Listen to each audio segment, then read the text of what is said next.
So here's our next example for the law of sines.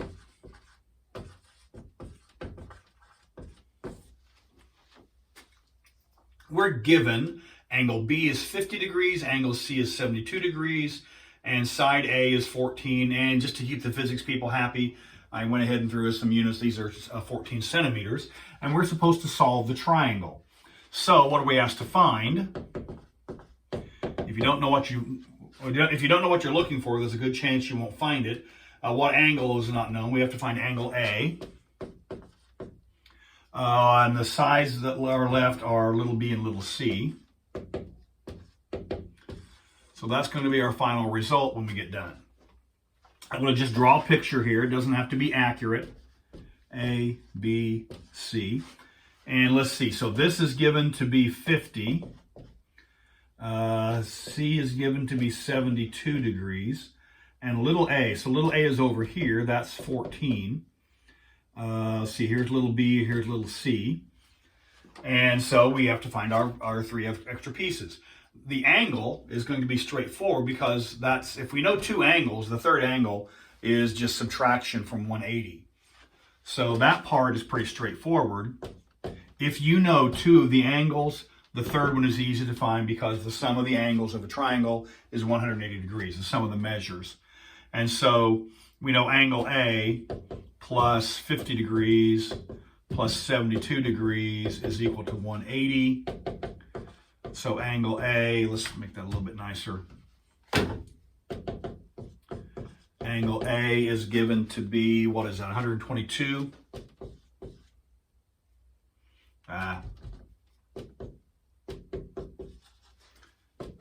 So angle A is 180 minus the 122. Looks like about 58, but let's double check that. Minus 122 is sure enough 58 degrees. So angle A is 58 degrees.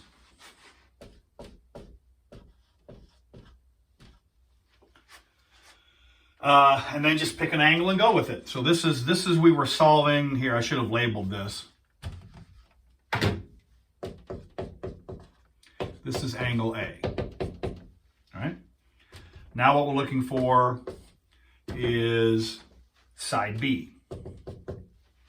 So we choose the value that we have with the value that we need. So we know we want to use B. We want to try and find B. So we know we're going to use sine of 50 over B.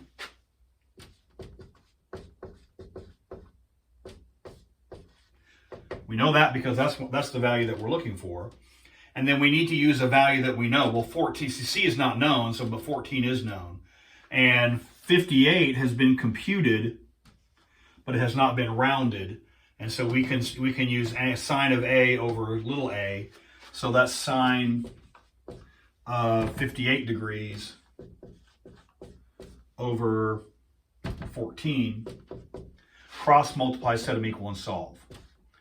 So sine, if you cross multiply this way, that's sine of 58 degrees times B is equal to cross multiply this way. That's 14 times sine of 50 degrees. Divide both sides. Do the algebra before you do the computation. If you do not show me your work, you are not going to get credit out of me. If you do not show me your work, you are not going to get credit out of me. There are over 1,000 places in the country you can take trigonometry and various universities and go to it, have at it. But if you want to get full credit out of me, you're going to show your work. So divide both sides by sine 58. So B is equal to, again, do the algebra before you do the arithmetic. This is 14 times sine of 50 degrees over sine of 58 degrees. And I'm guessing that's going to be a number. That is going to be 14 times sine of 50 degrees equals, and I'm going to divide that by sine of 58 degrees, and that gets me 12.6.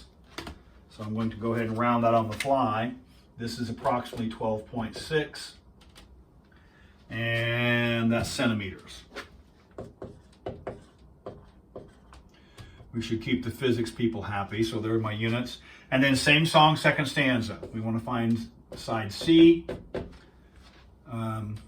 my colon in the right spot. There we go. And again, don't use rounded values. Don't use side B. So we're going to use C and A. So we know sine of angle C, which is 72,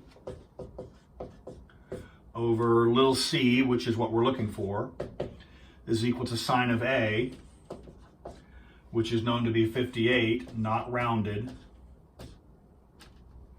over side A is still 14. Cross multiply, set them equal, and solve.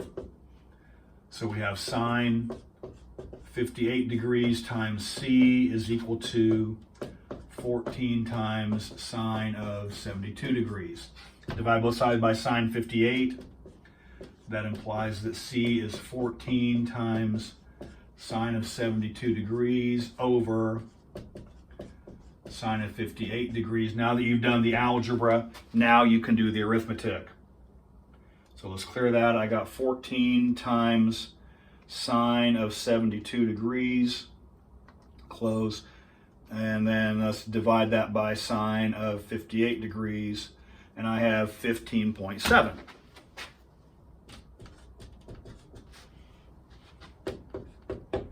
And again, I rounded that. Let's keep the physics people happy. This is centimeters. And so, again, law of sines, the basic structure of the law of sines. There are a few cases where it gets a little bit more dicey than this, but that's the basic structure of the law of sines, and it should be pretty straightforward. Make sure that you choose a value that choose a representation of the law of sines that has what you're looking for and has one of the sides that is known.